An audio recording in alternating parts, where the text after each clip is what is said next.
Presidente Raffaele Panno, la Dunata del Piave avrà un suo inno ufficiale, diciamo così. Avete bandito un concorso apposito. Sì, quest'anno abbiamo pensato di organizzare un concorso nazionale, a livello nazionale, per la canzone della Dunata. Non è mai stato fatto, così pensiamo di accontentare un po' tutte quelle coralità alpine che sono una delle parti vitali della nostra associazione.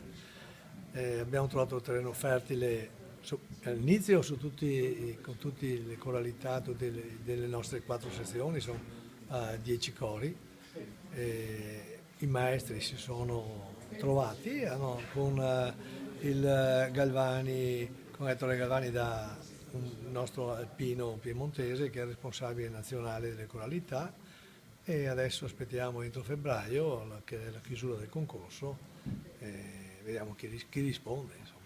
Poi la canzone verrà o un coro o più cori, verranno all'inizio della Dunata, verrà poi cantata vedremo da chi, insomma, speriamo dai nostri cori.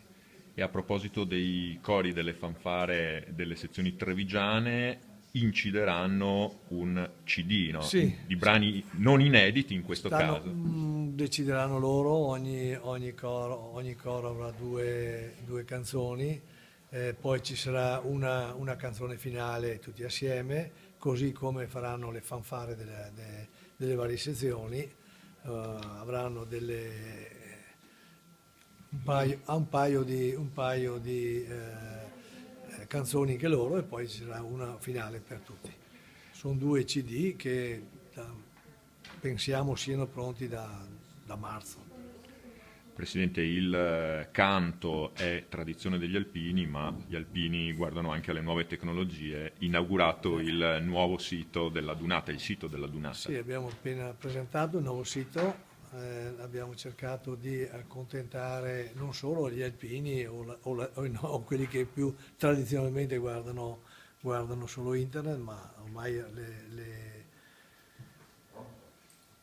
gli alpini hanno tutti il telefonino dove possono utilizzare WhatsApp, Facebook, e chi più ne ha più ne metta, e perciò tutte le varie tecnologie moderne sono state utilizzate e verranno utilizzate, e ognuno potrà seguire come meglio crede tutti i vari avvenimenti della Dunata, tutte le 4 sezioni. È suddiviso in 5-6 temi.